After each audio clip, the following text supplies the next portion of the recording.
Lesson number 3 is the classification scheme or classification system. There are actually many library classification systems, pero ang most popular nga gina-use ay ang Dewey Decimal Classification or DDC and the Library of Congress Classification System or LC. So what is the importance of classification? Classification provides a system for organizing knowledge. So it is very important to classify our resources so that we will be able to group together all the books in 00, all the books in 100, and so on. So as what I've mentioned a while ago, the two major classification systems are the Dewey Decimal and the Library of Congress. So what is the difference between the two? Dewey Decimal is actually using Arabic numerals, while LC or the Library of Congress uses 21 broad subject categories, identifies by single letters of the alphabet from A through Z except I, O, W, X, and Y. The Dewey Decimal Classification System uses 10 main subject categories and is used by medium to small libraries. So most libraries here in the Philippines are actually using the DDC.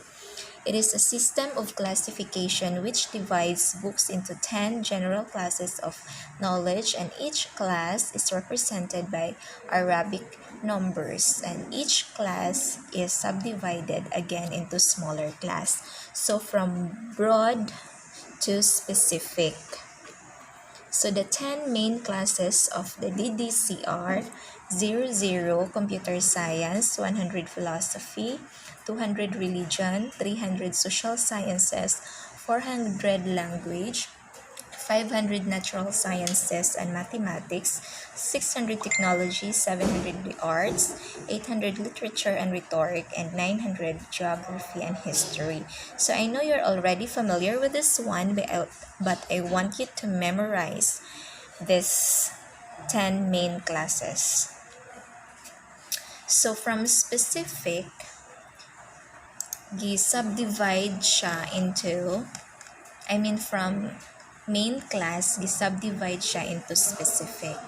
Okay, for example, we will set 600 as an example.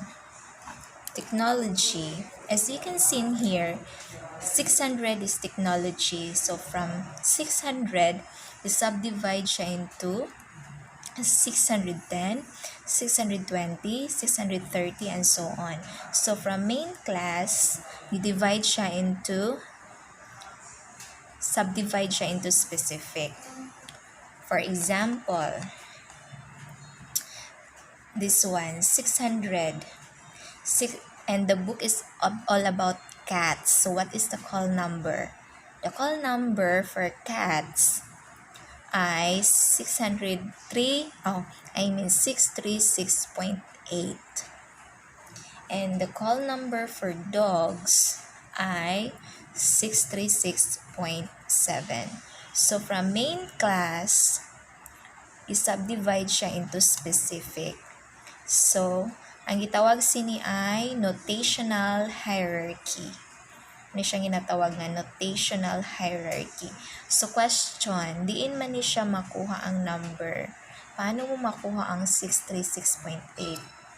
Makuha na siya sa tuang nga guide, ang DDC nga guide. Na dito ang rules. Okay? Ipakita ko na lang na kung may mag face to face na kita. Then we also have notes, the C references and C also references. When we say C references, lead from a stated or implied comprehensive number for a concept. For example, ang makita nimo dito 577.7, this is marine ecology. Why 5? Gaama kadto ka sa 5. Ano ang 5? Ang 5 ay science or sciences. So makita nimo siya C. C references. How to use the C reference?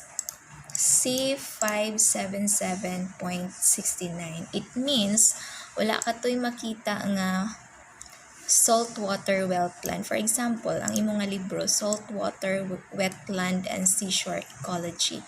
It means wala siya sa 577.7 kundi ato siya sa 57769. Mo siya gitawag og C reference. Then for C also references, lead the classifier to related topics. They are reminders that minor differences in the wording and context can imply differences in classification. For example, salmon 597.56. But you can also makakita pud ka og Australian salmon sa 597.7. So in this case, you have to check if unsa ang book specifically. Is it Australia? Sa Australia siya. Kaya kung Australia, you have to see also 597.7. So, na siya ang paggamit sa C also. So, C reference and C also reference.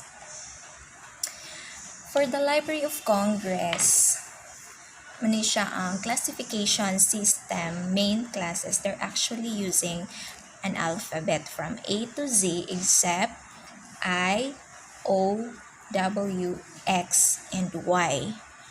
For the Library of Congress classification system, usually gigamit na siya sa mga big libraries such as Harvard Library, mga dagko nga mga libraries. I'm not sure if the UP Library or the National Library is using LC. Kaya usually design siya for big libraries ang Library of Congress. So, I want you also to familiarize this one kay basin magawas ni sa board exam. So, ang technique in memorizing the Library of Congress classification main class, for example, L, education. Ang technique namo, what is in education? Learning, so it's L. Music, M. For example, agriculture. What is in agriculture? Usually nga mga terms. S. S, soil. So, inauna siya pag-memorize. Para ma-memorize ninyo. Kinahanglan na ninyo i-memorize. And then, how to build an author number. You have to copy this one. Kaya di siya na pwede ma-download. And then, i-paste nyo this. So, amo ni siya ang magwa. Amo ni siya ang author number. Now, how to build a call number. For example, this is your title. This is the title of your book, Technology by Reyes 2012.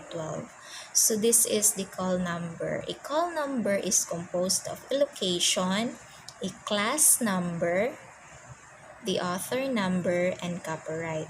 Sang pamangkot, diin ko gikuha ang 600. We're using the first summary of DDC or the main class. Para mas maintindihan ta, mas start ta anay sa main class. So, ang muna, ang technology, kung nantawon to nimo sa Dewey Decimal Chart, ang technology is 600. Author number R, kay Reyes. Din ko gikuha ang 456. There is a link. Nakapihon nyo ni ang link. I-paste nyo ang magwa ka ni. So, ang Reyes, pangitaon mo R. Reyes. So, Ray 4, 5, 6. Dari siya nga area. 4, 5, 6. Na. So, usually, ang location, optional lang na siya kag copyright. Ang mag-updanay gid ang class number, and the author number. Now, there are rules in building an author number. Rule number 1. For one author, use the first letter of the author. For 1 to 3 authors, use the first letter of the author. For 4 authors and more, use the first letter of the title. Did you get it? And for books without an author, ang libro nga wala author, use the first letter of the title except the articles. For example, the biology. So, ang kuan nimo og author number ang biology, ang B, kay wala siya author mo. So, ang himuon mo ato ka sa title. So, except the, and, A, and other articles. So, in your assessment, I have here the instruction, build a call number and author number using the Dewey Decimal Classification System first summary or the main class to each of the following book titles. For example, History of Negros by John Ravina, copyrighted 1986. Ang answer natin is 900 R256 and 1986 is the copyright. So, din kikuha ang 2R256 dire sa kaninga link. Ari siya dire Ravina Ravi 256. Ang mas duol-duol ba sa author? Amo na siya ang pag-build sa author number. Then, you have to analyze the title. For example, number 1, Drawing and Planning for Industrial Arts. So, i-check mo sa first summary, asa na siya nabilong, sa 100 ba? O sa 100 ba? Sa 200? Sa 300? Sa 400? I-analyze nimo ang title nga gi-provide kung asa siya nabilong sa first summary. And then author, Jose Barnabe. Dito mo na kuhaon sa link, kaninga link, pangitaon mo ang Bernabe kung asay mas closer niya. And then the copyright. Okay, thank you.